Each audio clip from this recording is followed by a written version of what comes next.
Alright, listen up. Let's break this down.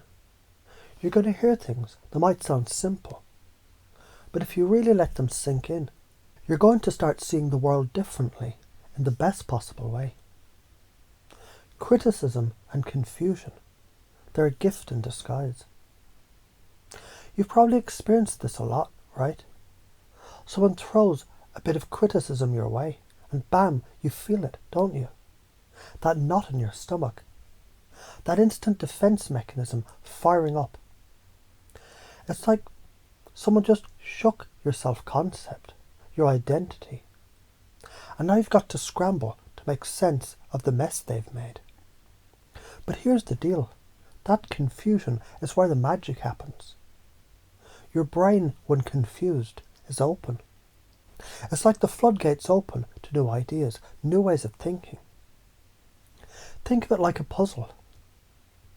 When you look at a puzzle piece and have no idea where it goes, your brain starts searching, trying to make sense of it, right? Eventually, it finds its place. Now, take this into life. When someone criticizes you, it's like someone just gave you a puzzle piece. It doesn't fit your current understanding, but your brain is forced to search for the right fit. And that is when new beliefs, new ideas, and new freaking power comes in. NLP and Ericksonian hypnosis aren't magic, they're tools. Tools that use confusion to help you reprogram your mind. Now, before you start rolling your eyes, thinking this is some woo-woo stuff, understand the science behind it.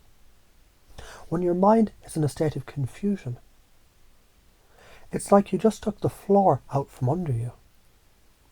That's the moment when your beliefs can shift. Why? Because your brain has no solid ground. So it becomes more suggestible, more open to new ways of thinking. Imagine you're holding a feather. It's light, soft, easy. Now imagine you're holding a hammer. Heavy, solid. Both have their purpose.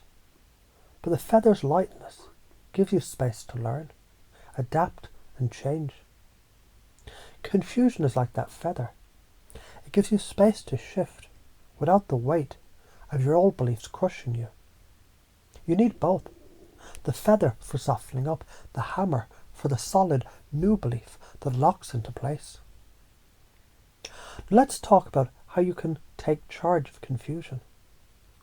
One of the most powerful tools is chunking, going big picture, or zooming in on the details. Chunking up. This is where you step back and look at the big picture. Why does this matter? What's the overall purpose? When someone criticizes you, don't just look at the criticism itself. Step back and ask, what's the bigger pattern here? What's the intention? What are you learning from this moment? Chunking down, this is where we get specific. You break down the criticism into actionable, specific pieces. Instead of thinking, they think I'm a failure, chunk down to the details. They said I could improve on my communication skills, so I can actually learn something here. Let's say someone tells you your project is garbage. Chunking up would be, okay, why did they feel that way? What can I learn from this feedback? Chunking down would be, what specifically didn't they like? The design, the content, the flow. Both are useful, and now you're in control. Here's where you get deep. What's really important to you? What's behind the criticism, the response, the defense mechanism? Ask yourself why this criticism stings so much. It's not about the other person, it's about you. What core belief is being triggered? Maybe you think you're not good enough. Eliciting values means getting at the heart of what's driving you.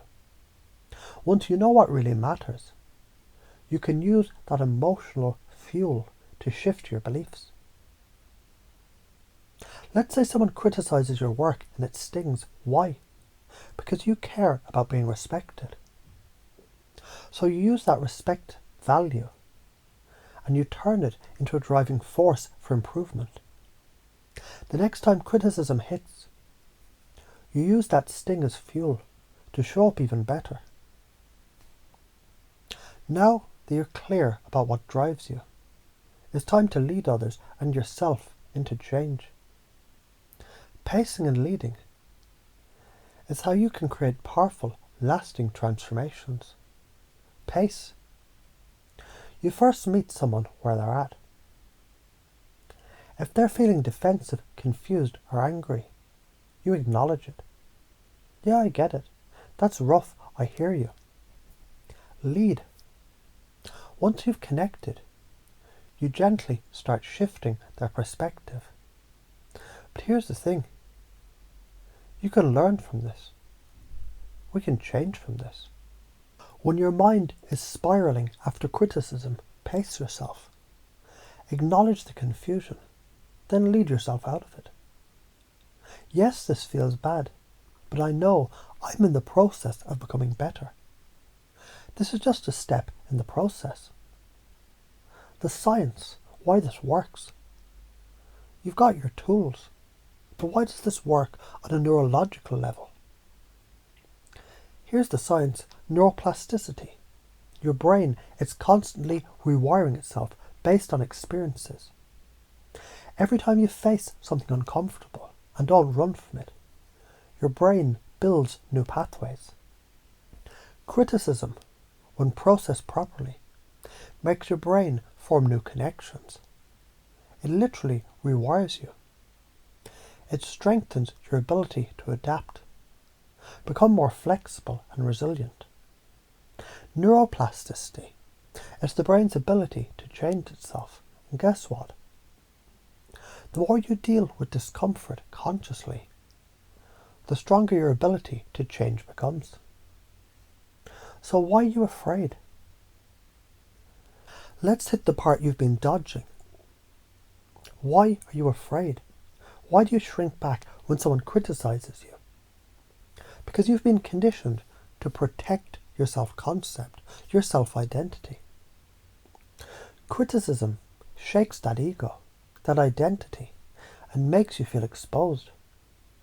But here's the truth. That's where the real growth happens. If you don't go through the discomfort, you'll stay stuck in an old pattern, stuck in the same tired beliefs. Interrupt the patterns, change the game. You've probably been stuck in an uncomfortable conversation, trying to avoid conflict or confrontation. You stay quiet, even though you know you've something to say. That's a pattern. That's a pattern of avoidance. To interrupt it, you have to push past the discomfort. Face the criticism head on, shift it. Use the confusion as a gateway. Imagine this, you stop running from criticism. You start using it as fuel for your growth.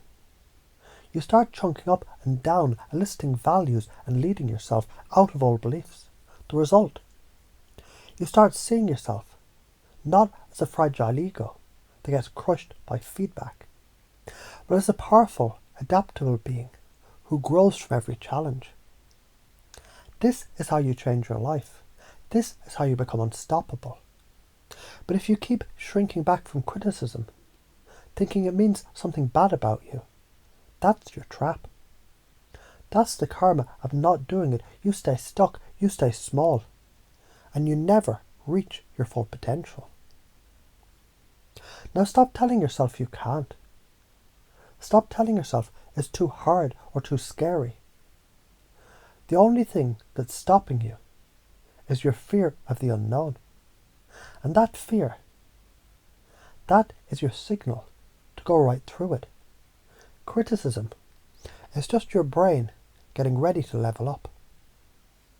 So the next time you feel that sting, don't run, use it, own it, rewire your brain, and make this your new identity. A person who's no longer controlled by fear, but who uses it to fuel growth. Now get out there and crush it.